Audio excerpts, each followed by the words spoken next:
Ripon video এটাই বাস্তব। এই রিপন ভিডিও এখন সবার ভাই হয়ে গেছে বই, সে এখন সবার কাছের মানুষ, প্রাণের মানুষ, কারণ রিপন ভিডিও এখন ট্রেন্ডিং এ আছে। আর যখন থেকে সে ট্রেন্ডিং এ চলে আসা শুরু হয়েছে, বিশ্বের সকল জনপ্রিয় বড় বড় কন্টেন্ট ক্রিয়েটররা এখন তার সাথে কোলাবোরেশন করা শুরু করছে। অথচ এই রিপন ভিডিওর উৎপত্তি হয়েছে কিন্তু কি, সে কোভিড এর টাইম থেকে। তখন পর্যন্ত আমি তাকে খুব পছন্দ করতাম। সে তার ভাঙ্গা জরাজীর্ণ, তার লাইফ স্টাইল, তার ঘর, সবকিছু নিয়ে সে তার মতো করে প্রাণবন্ত ভাবে ভিডিও করে যেত, এবং এটা দেখে আমি পার্সোনালি অনেক মজা পাইতাম। আমার শুরু থেকে তার ভালো লাগতো।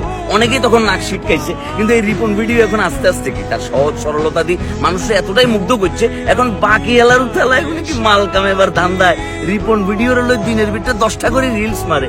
ওরে বাটপার রে, আম পাতা জোড়া জোড়া মারবো চাবুক চড়বো গোড়া, সরেও সরাইয়া মাস্টার গেছে আড়াইয়া। এখন রিপন ভিডিও তোমাদের কাছে বহুত কি প্রাণের ভাই, জানের ভাই, কলিজার ভাই, রিপন ভাই। মানে যেই না মালটা ট্রেন্ডিং এ চলে আসছে, তোমরা মালটার হলে রিলস বানায় মানা দান্দা করে লেগেছো সিস্টেমে না, তোরা পারবি ভাই।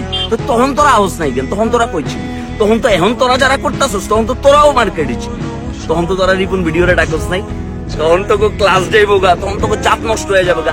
এটাই তো আমাদের সোসাইটির প্রবলেম, যে আমরা দেখা মাত্রই জাজ করে ফেলি। দ্যাটস ইট, আমরা জাজ করে ফেলি। যাই হোক, থ্যাংক ইউ রিপন ভিডিও। ঠিক আছে, ফুল দিও, কলি দিও, ব্যথা দিও না, আস্তে আস্তে ভালোবাসা দিও, কষ্ট নিও না, এটাই বাস্তব।